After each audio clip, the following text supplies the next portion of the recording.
בן אלימלך יותר מלשין ממנו, חברים. למרות שהוא עד מדינה, בן אלימלך ממש קצין מודיעין. למה בן אלימלך לא באים עליו וזה? כי הוא מלשין, כולם יודעים שהוא שוטר.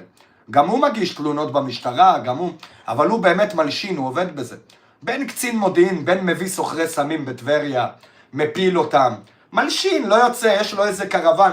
אני רואה אותו יושב עם אשתו, השרמוטה הזאת, עם קמילה בונפרטה הזאת, אחת הזונות של הקריות.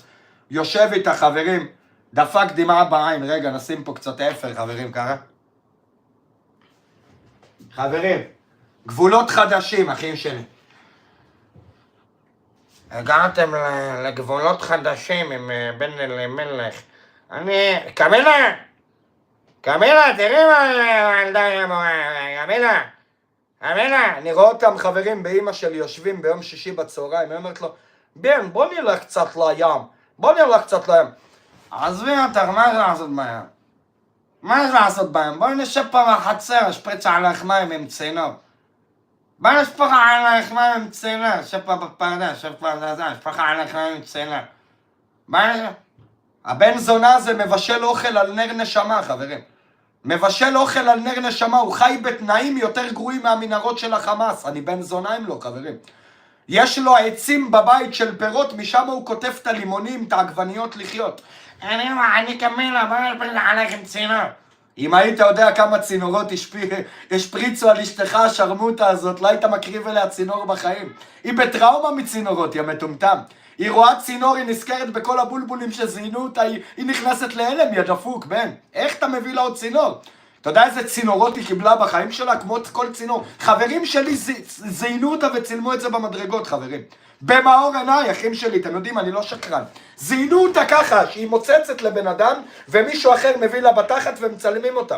זאת אשתו, חברים. שתבינו איזה מלשין ועד מדינה וקצין ומניאק, ולא מספיק חוק קינוח. אחותו זונה בתחנה מרכזית בתל אביב. בראש של אמא שלי, הנה חברים, בספר תורה הזה. זה יכול לדבר עליי?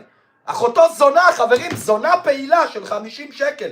האלה שהולכות בתחנה המרכזית ככה, זה אחותו, חברים.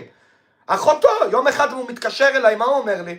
תגיד לי, כפרה עליך, אין לך מישהו בתחנה המרכזית בתל אביב? יעני, אחותי שמה, לא יודע, אני יודע. כאילו, מה אחותך עושה שם? לא, היא עובדת. אני אומר לו, במה היא עובדת? הוא אומר לי, עובדת. הבנתם? זהו, בקיצור, חברים, היה לו עוד אח מזדיין בתחת, נרקומן, מת באמצע הרחוב, לא קברו אותו אפילו, עטפו אותו בשקית, זרקו אותו כמו כלב. אני לא רוצה, חברים. אני לא רוצה, אחים שלי. אחות של בן אלימלך, פדידה. זונה, אחי, בתחנה מרכזית, אחי. באמא שלי היקרה, במאור עיניי, אחי. זונה בתחנה מרכזית, אחי. זונה, אחי. זונה, אחי, באמא שלי היקרה. מה, נתפוס ספר תורה, אני שווה על דבר כזה? במאור עיניי, באמא שלי היקרה, אחי. בבנות שלי, אחי. הבנת?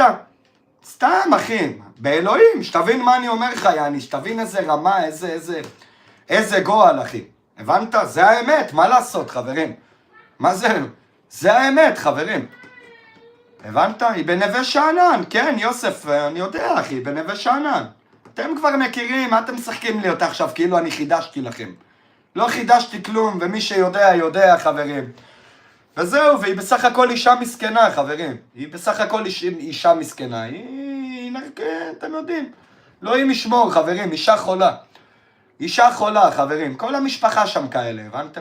הוא אמר שאם אני אדבר על אשתו, הוא יבוא אליי וזה. אז בואי הבן שרמוטה, יא אמא שלך זונה, בת זונה. למה אתה רק מדבר מאחורי מסך? בואי הזונה בלייב, בוא נקבע פגישה אני ואתה, תראה לכולם איזה גנגסטר אתה. בוא תראה לכולם, תראה אם אני לא מוציא אותך פה עם דמעה מהעין, אם אני לא מוציא אותך עם קרע מפה עד לפה בפנים, יא בן שרמוטה אחד, יא זונה בן זונה. בוא, אל תערב משטרה יא מלשין, כמו שאתם עושים אתה וחבר שלך. וגם ביניהם הם רבו, עכשיו זה ריב המלשינים. הבנתם? ריב המלשינים, הם רבים ביניהם. עד מדינה רב עם עד מדינה. הבנתם, חברים?